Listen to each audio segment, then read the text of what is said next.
Halo Sobat Benar, salam hebat, luar biasa. Kali ini kita akan sharing mengenai apa sih tantangannya ketika teman-teman menjalankan bisnis di tahun pertama.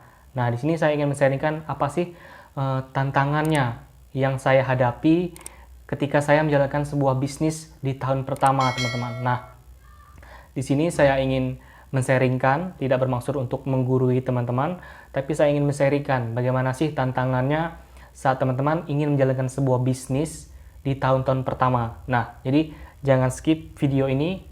Jadi di sini saya ingin men-sharingkan pengalaman saya, teman-teman, di tahun-tahun pertama. Nah, langsung saja teman-teman. Apa sih tantangannya ataupun rintangannya, obstacle-nya yang saya hadapi saat saya menjalankan sebuah bisnis di tahun pertama? Nah, tentu saja yang namanya bisnis ataupun ketika kita menjual yang namanya produk kepada orang lain itu pasti saat pertama-tama itu tidak mulus, teman-teman, tidak lancar. Nah, tapi saya anggap sebuah penolakan itu adalah hal yang biasa, teman-teman.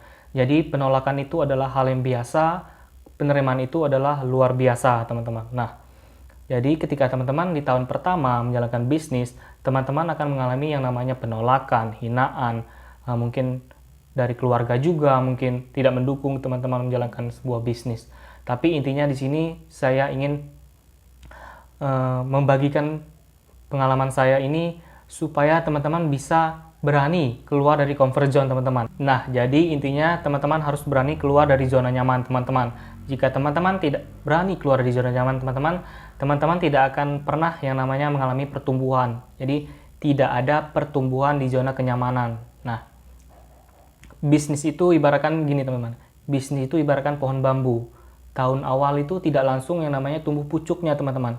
Jadi bisnis itu ibaratkan pohon bambu, tumbuhnya pasti di tahun awal, tumbuhnya itu pasti di akar. Nah, akar inilah seperti pengetahuan kita tentang bisnis tersebut, kemudian mental kita, kemudian knowledge kita, pengetahuan kita, itu tahun-tahun awal itu akan ditumbuhkan, teman-teman. Jadi ibaratkan pohon bambu, tumbuhnya tuh di akar. Jadi teman-teman berpikiran kalau ingin menjalankan sebuah bisnis, pasti untung, itu tidak seperti yang teman-teman pikirkan. Bisnis itu ibaratkan pohon bambu.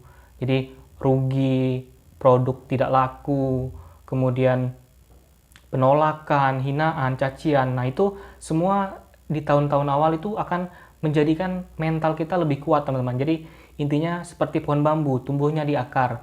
Nah, jika akar ini sudah kuat, pasti tahun kedua, tahun ketiga itu tunasnya akan tumbuh dengan pesat, teman-teman. Nah, jadi intinya jangan pernah menyerah di tahun-tahun pertama teman-teman menjalankan bisnis. Di sini saya tidak ingin mengajari, tapi saya ingin men-sharingkan, teman-teman. Nah, intinya di sini adalah mungkin produknya tidak laku, ya wajar lah, kita kan baru pertama menjalankan bisnis. Jadi jangan pernah untuk takut mengalami yang namanya penolakan, teman-teman. Nah, di sini saya ingin men-sharingkan bahwa ada pada suatu hari saya berjualan, bahkan keliling ke tempat-tempat orang lain berjualan, nah menawarkan produk. Itu pas satu hari itu tidak ada yang namanya penerimaan, teman-teman. Di situ full menerima penolakan, teman-teman. Jadi jangan pernah untuk takut mengambil yang namanya penolakan. Habiskan jatah gagal kita, teman-teman. Nah, jangan pernah untuk takut menerima yang namanya penolakan di tahun-tahun pertama. Nah, sekian sharing singkat dari saya. Selalu salam hebat, luar biasa.